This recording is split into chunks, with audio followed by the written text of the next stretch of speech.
Hey guys, I'm Kristen with IC Stars Quilting. Welcome to my channel. Today's video is going to be a recap on the quilt that I made just about 1 year ago. This is not okay. Or I took a gamble on some Walmart fabric and did a video on whether or not I felt that the Walmart fabric was worth using. So this is the Pioneer Woman's line of fabric. This is still one of my favorite quilts. Okay, so 1 year later, this is still one of my favorite quilts. This quilt is always on the back of our couch. It is used daily by my family, which has 2 teenage kids, me, my husband, and my 2 dogs.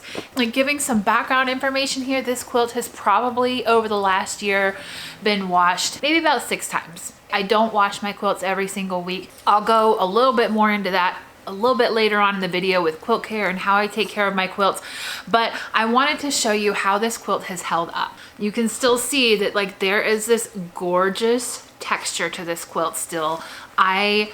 It's so cozy and comfortable. Now I did use 100% bamboo batting on this quilt. So what you use on the inside of the quilt does make a difference in how the texture is with your quilt, how much it drapes, how squishy it is, right? If you use more of a polyester fill batting, it's going to maintain a little bit more of a boxy shape. It's going to have a little bit more fluff to it. If you use like a cotton poly blend, it's going to be, you know, kind of an in between that and like a 100% cotton. Cotton tends to shrink just a little bit in the batting, so you're going to get a little bit nicer texture to it as well. This one, I use the bamboo because we live in Texas. It's hot. We don't need a quilt all the time, but I love to snuggle with quilts. So this was kind of my, like, I'm just gonna experiment a lot on this and see what happens. So here is the front of the quilt, and I'm gonna show you a picture of the entire quilt. This is how it turned out. It is a really fun pattern. I've had a lot of questions about this pattern. It is a free pattern. If you want this pattern, look down in the description box down below. It's not my pattern. It is free. It's super easy and it's super fun to do. I love the way this turned out. As you can see, like, the fabrics are still very vibrant. There is not a lot of like fuzziness that comes with fabric. You know, if you get like really cheap fabric, it tends to kind of like, you know, come apart a little bit and have a little bit of a fuzziness to it. I don't see that with this quilt at all. I still love the colors of it. It's vibrant, it's fun, it screams Pioneer Woman. Okay, look at this. Like, it screams everything Ree Drummond, right? I know that she has come out with some other things that are stocked by Walmart. I don't know if this fabric is still available or not. I assume it still is, maybe on their website. I actually bought it through their website because my Walmart does not carry fabric. I bought the fat quarter pack when I bought this, and that's how I got like the good variation of all of the colors in here. So I would say after an entire year of using this quilt, really putting it to the test, I still give it a thumbs up. I still really love the way that this fabric came together.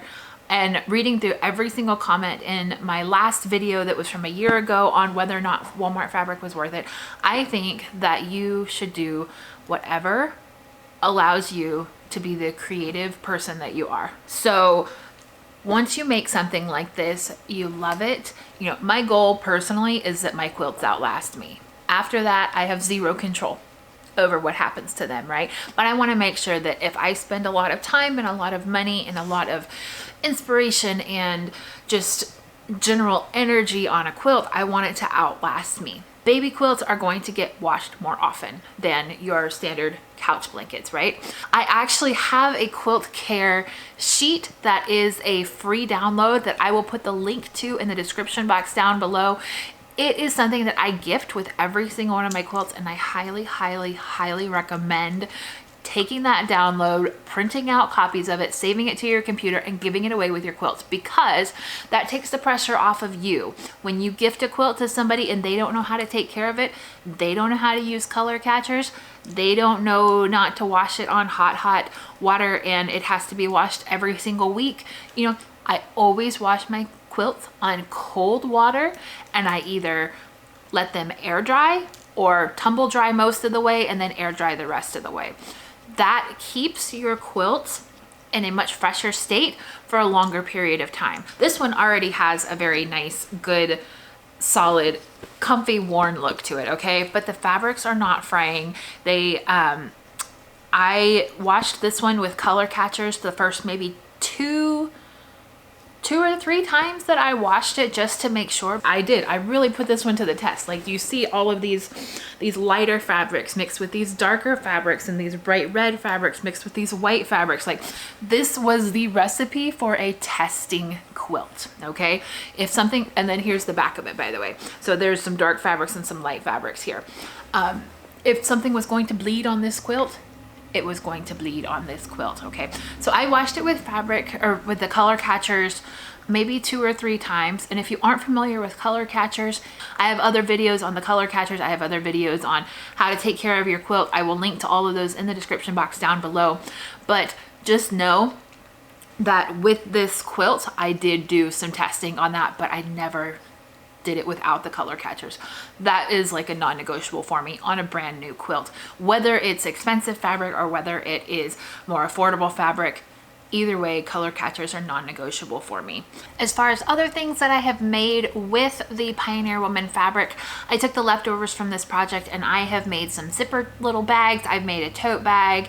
I've made a couple other smaller projects. I have not made any other big, larger quilt projects with this fabric, just because I didn't have the inspiration for it, but I still love this quilt. You know, we have this other area in my living room where most of the quilts that I have made hang and are on display. Certainly not all of them that I've made, but some of my favorites are over there, and they hang and they are on display. This one, guys, it's always on the couch because it's light, it's comfortable. Like I said, I use the bamboo batting on this, and bamboo is really, really light. It is breathable, and it tends to be more airy, less warm trapping than say cotton or wool or even the polyester. So I did use the bamboo batting on this, and I love the way that it came out. So if you have questions about batting and the different types of batting, please let me know in the comments down below if you would like a video on batting and how to choose the right batting for your quilts. If you have questions on the different types of batting, different instances where you would want the different battings, let me know. I would like to do a video on that if that's something that you're interested in. So in summary, for Walmart fabric that I used on this quilt 1 year later, I still love it. I think this quilt has held up really well. In comparison to my other quilts, there's not much of a difference. There could be a million different reasons why a quilt would not make it. In the big scheme of things, this quilt is still one of my favorite quilts to snuggle up with, and I think that it has done amazingly well over the year that we have had it and used it just about every single day. So if you have any other questions from me, leave them down in the comments down below. I love to get back to them. I answer every single one of the comments that comes through on my channel, and I try and help you out where I can when it comes to quilting questions. I hope that you have a great day. For more tips, tricks, and tutorials on modern quilting, make sure you hit that subscribe button down below for me, please. I'll talk to you soon. Bye.